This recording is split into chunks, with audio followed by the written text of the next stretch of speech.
Hello and welcome back to my channel. I'm Taddy's Movie Club, and today I finally watched both Andy Warhol presents Flesh for Frankenstein and Blood for Dracula. Now I'm going to start with Flesh for Frankenstein because this is the one I watched first. I'm going to show you the back. Sorry if it's glare. I haven't got the light on, and it's getting into the evening time now.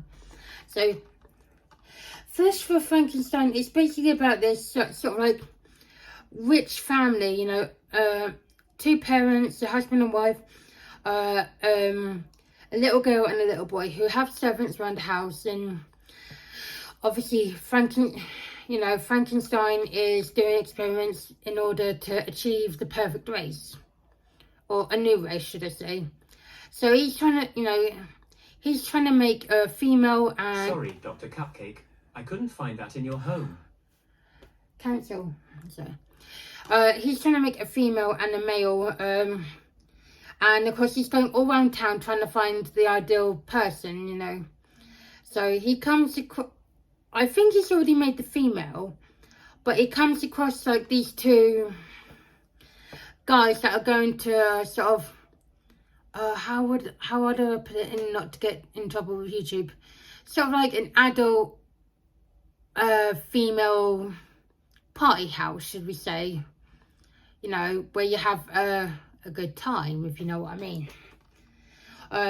So he finds this with his sidekick Igor, and yeah, he finds this guy who he thinks is the perfect specimen because he comes out of a room with two girls at his side. And he said to Igor, that's the one, that's the person I want. So they end up unaliving him, take his head. Obviously they've beaten up the friend because he's very intoxicated. And of course the guy that they've unalived just wants to live a simple life. Doesn't want girls, doesn't want drink. He just wants to become a monk. But he never gets the chance to because he's unalived. And then ends up as a zombie. And what I find is weird is like the husband and wife, you know, they say to each other, you know, throughout the time, I believe they're brother and sister because they say sister and brother a lot, and you know, that's a bit dodgy. The husband / brother likes to watch the sister / wife have a good time with other guys. So, and obviously once the friend that's been beaten up, because, you know, being beaten up while he was drunk, you know, ends up going to the house and becoming a servant, and a servant to the wife. And obviously the husband / brother knows about it because obviously he's watched them together. And then the friend realises that his friend is there, but he's not the same. And yeah, this is a bit sick in places. I mean, obviously brother and sister being husband and wife, and then obviously the husband having his way with his female zombie when she's not aware of it. But obviously it never ends well for Dr. Frankenstein, so, but it really ends up well for the creature as well. So, you know, both of the zombies, you know, in the end die. That's not really a spoiler because, you know, how many Frankenstein / zombie films have you seen that happens to? I did like this, you know, even there's a line in the film about halfway through when Frankenstein is having his way with the female zombie, and he just says a quotable line, and of course I can't think what it is now, and I can't really repeat it for YouTube, but it's kind of funny but not, it's like sort of sick in a way. So yeah. And then I'm going on to Blood for Dracula now. I watched this film last night, and it's not as good as Flesh for Frankenstein. Oh, sorry, there's the back if you haven't seen it. It's not as good as Flesh for Frankenstein, but, you know, it's about this, well, Dracula, who's looking for, has to be told, he's looking for a virgin bride to actually heal himself because, you know, he's wasting away. The blood isn't the right blood for him, so he's needing a virgin. So him and his manservant go over to Italy and eventually find his family who might marry one of their daughters off. And of course, you know, he's getting, you know, he's like in the wheelchair half the time, you know. He's quite sick at this point, and he's getting to know the girls one by one, and he's like sort of trying to see if they're a true virgin or not. And of course, when they say they are, he's then drinking their blood, and then obviously that's poisoning him, you know, so then he's throwing up. And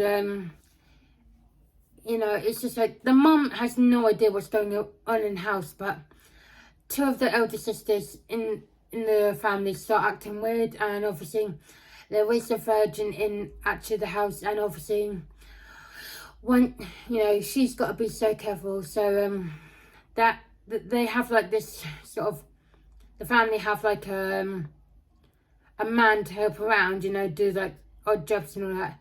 And once he finds out this woman's a virgin, he takes it upon himself to make her not one, because he's trying to save his life, but obviously she doesn't, you know, she's not happy about it because, oh, this is quite awkward to talk about for a video on YouTube, but